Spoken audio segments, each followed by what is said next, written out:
E aí, galera, como vocês estão?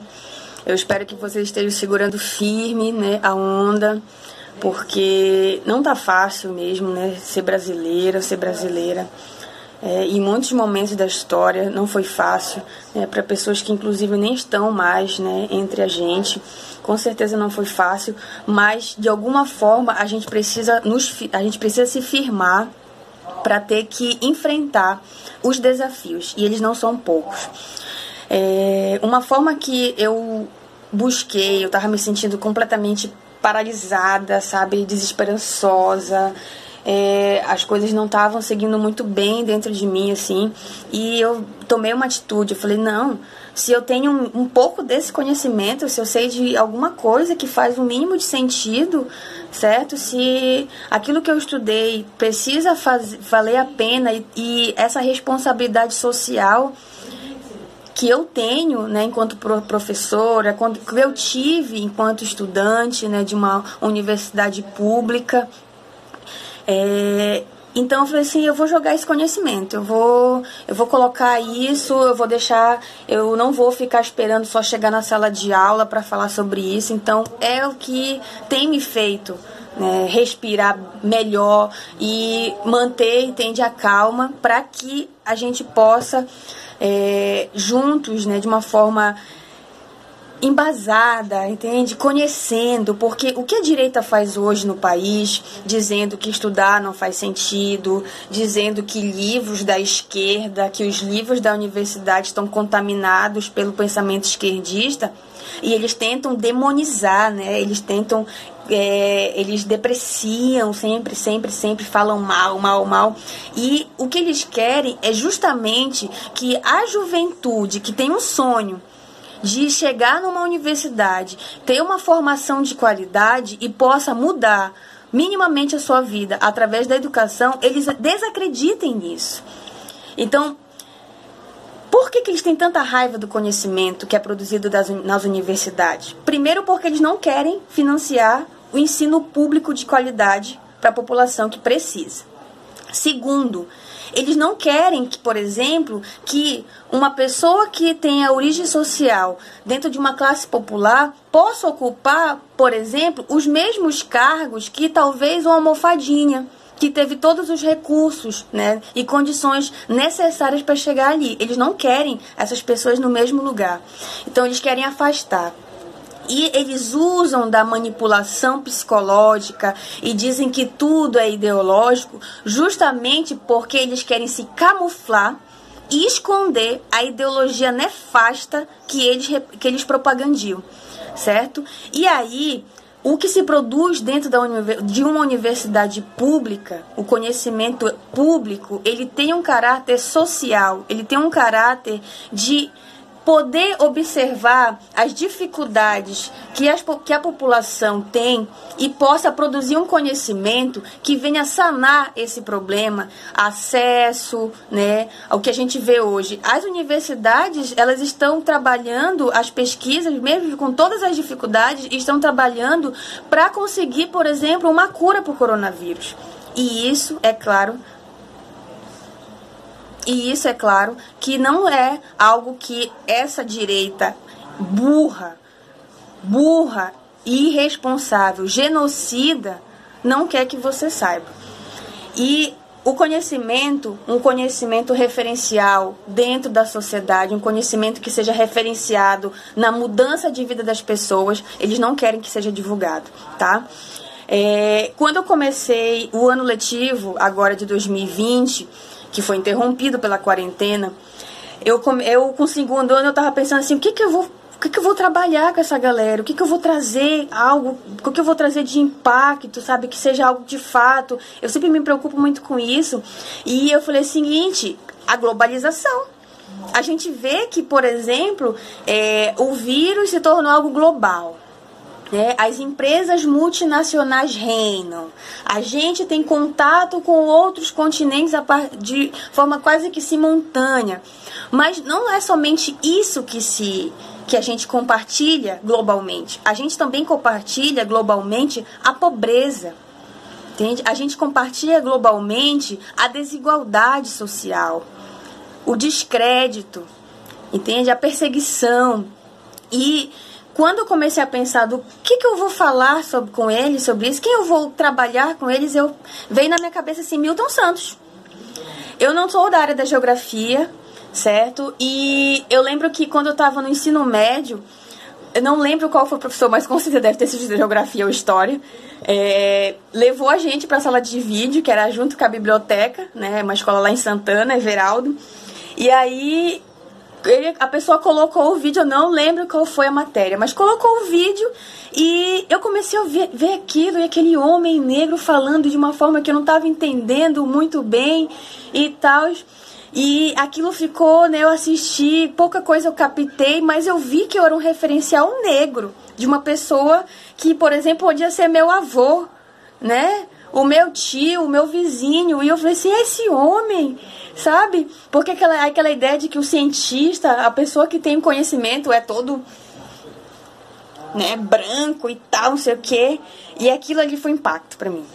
A segunda vez que eu tive contato com Milton Santos foi já dentro da universidade, em uma disciplina de geografia, não lembro exatamente, acho que era geografia urbana, e a professora trouxe o Milton Santos mais uma vez para o debate, e aquilo foi fundamental, né? Mais uma vez fundamental.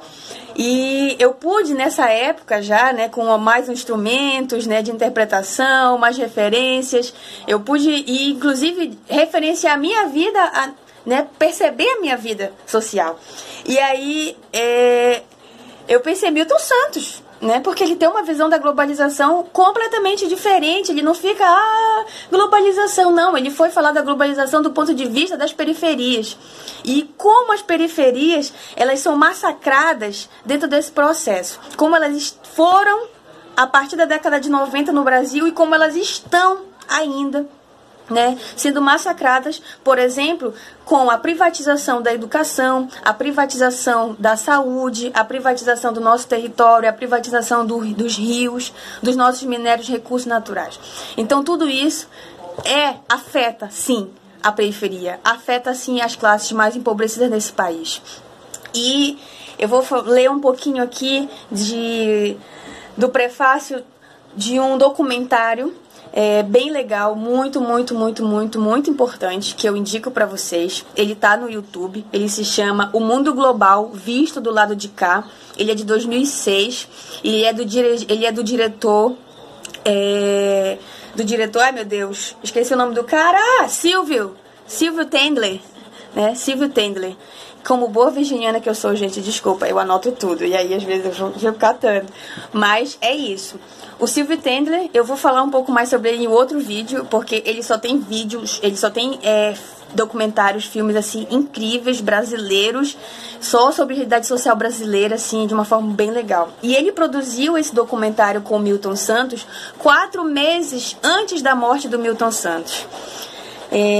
Mas antes do Milton Santos, né, nos deixar, ele, na verdade, deixar de corpo físico, ele nos deixou uma obra gigantesca e uma preocupação, entende? Um envolvimento tão grande com a sua classe trabalhadora, entende? Com o povo pobre, que é completamente admirável. E eu gostaria muito de exaltar agora esse homem, porque ele me ajudou. E eu sei que ele já ajudou muitas pessoas e ele ainda vai ajudar muitas pessoas a partir das suas análises sociais e a partir da sua empatia e sensibilidade com o seu povo. Eu vou ler aqui uma frase, uma pequena introdução do documentário que foi escrito pelo Sartre para o prefácio do livro do Frantz Fanon, que é Os Condenados da Terra.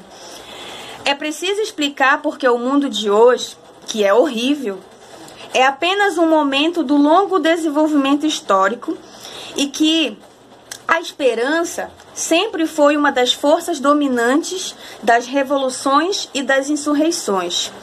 E eu ainda sinto a esperança como a minha concepção de futuro. Ele fez esse prefácio em 63 e o documentário ele inicia com essa fala impactante, né? É preciso a gente explicar o mundo porque ele é horrível. E a gente precisa explicar esse mundo que é horrível justamente para que a gente possa transformá-lo. Essa frase agora, esse tópico agora é do Milton Santos e é sobre um intelectual negro. É difícil ser... Ele é perguntado, é difícil ser um intelectual negro no Brasil? E aí ele fala o seguinte: é difícil ser negro e ser intelectual no Brasil. Essas duas coisas juntas dão no que dão. É difícil ser negro fora das situações de evidências. O cotidiano é muito pesado para os negros. É difícil ser intelectual, porque não faz parte da cultura nacional ouvir tranquilamente uma palavra crítica. Né? E ele continua. Né? Essa frase agora faz parte do livro dele, que se chama... Cadê? Eu anotei aqui nesse outro, eu tô cheia de anotações, tá? Desse outro livro que se chama O Mundo Global Visto do Lado de Cá, tá? E aí, ele coloca assim pra gente: numa história, nunca a história da humanidade houve condições técnicas e científicas tão adequadas a construir o mundo da dignidade humana.